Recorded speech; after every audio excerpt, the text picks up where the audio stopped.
Assalamualaikum warahmatullahi wabarakatuh. Kembali lagi bersama saya, Imrohim Mubaraka, MPMG 1 dan 17001. Kali ini saya akan mencoba menjelaskan praktikum teknik kendali dengan judul praktikum yaitu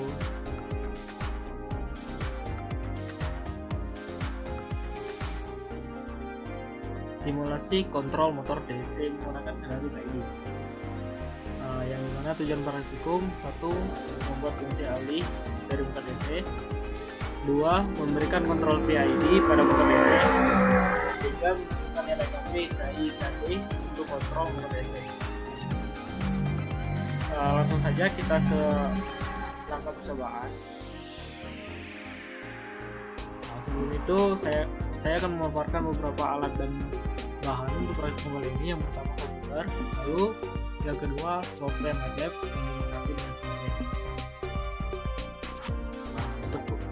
Untuk percobaan pertama, percobaan analisis fungsi alih motor DC. Yang pertama kita lakukan adalah membuka aplikasi MATLAB Simulink. Lalu di sini dengan ketentuan KJRBL, K untuk MPN, J untuk kelompok, R itu bernilai 5, B itu 0,1, L sama dengan MPN. Bisa dilihat di sini. Ini 51, ini untuk NPM, dan ini 51 juga NPM. Kalau mau lihat ininya, rumusnya,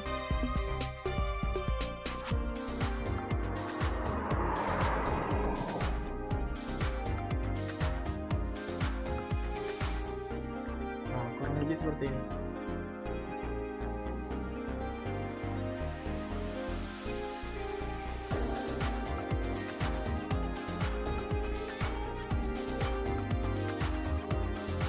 Selanjutnya ini untuk codingnya. Yang akan kita analisa di sana adalah settling time, final value, rise time, serta opsi. Berikut adalah gambar yang sudah saya ambil pada saat praktikum. Ini gambar pada saat tidak menggunakan kontrol PID. Bisa kita lihat rise time-nya masih di nilai 22, settling time itu 39,3, dan final value-nya masih 2. Jadi untuk percobaan ini tanpa kendali PID, sistem itu tidak optimal pada saat penggunaannya. Jadi penambahan beberapa kontrol itu membuat alat kita itu sistemnya semakin bisa kita atur sendiri. Baiklah, itu percobaan tadi yang pertama. Kita mencari grafiknya dan menganalisa. Lalu untuk percobaan kedua itu kita menambahkan kendali PID pada fungsi alih motor DC. Nah, yang pertama itu kendali profesional. Bisa dilihat di sini.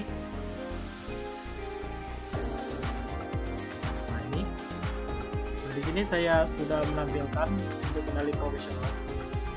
Jadi ini pada saat nilai KP 50.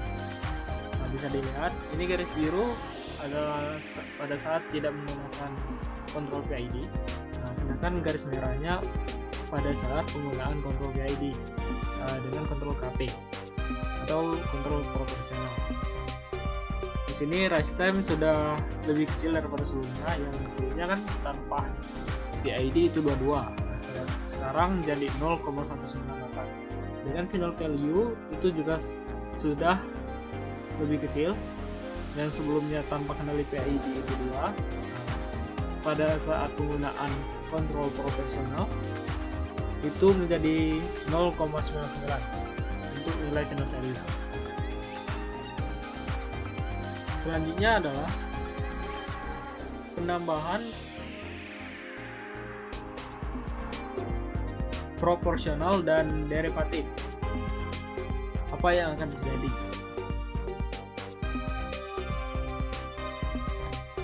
Bisa dilihat di sini.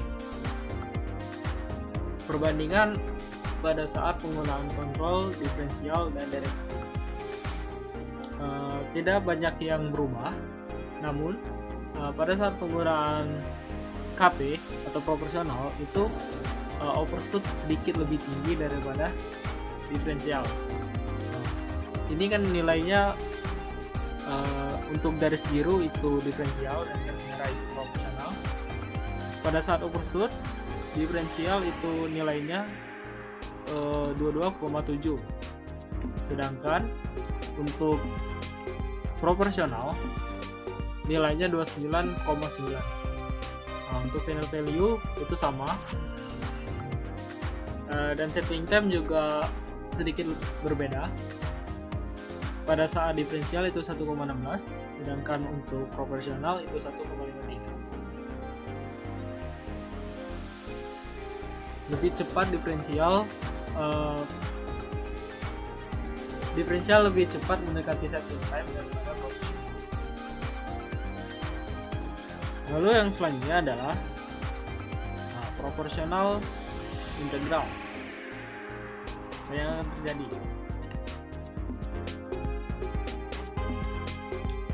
Di sini adalah gambar untuk pada saat penggunaan kontrol proporsional dan integral. Tidak banyak yang berbeda.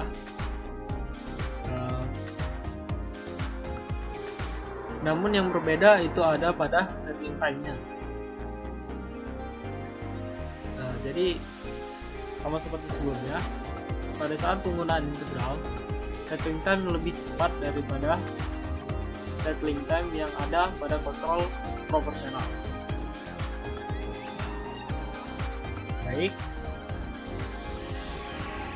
Untuk selanjutnya percobaan ketiga dalam menentukan nilai KP, KD, dan KI itu menggunakan PID Tanner. PID Tanner adalah aplikasi bawaan MATLAB yang kita gunakan untuk menentukan nilai optimal yang akan digunakan untuk kendali PID. Nah, di sini adalah gambar hasil dari praktikum yang sudah saya lakukan. Dapat dilihat untuk gambar merah, garis merah, itu sudah tidak ada overshoot lagi, tidak ada gelombang settling time. Lalu untuk final value itu sudah tepat di 1. Nah, jadi gelombang ini atau grafik ini sudah lebih optimal daripada grafik sebelumnya, karena kita menentukannya dengan PID Tanner yang merupakan aplikasi untuk mencari nilai optimal yang akan digunakan untuk sistem tersebut. Baiklah, saya kira cukup. Terima kasih. Jangan lupa like, comment, dan subscribe. Saya akhiri. Wassalamualaikum warahmatullahi wabarakatuh.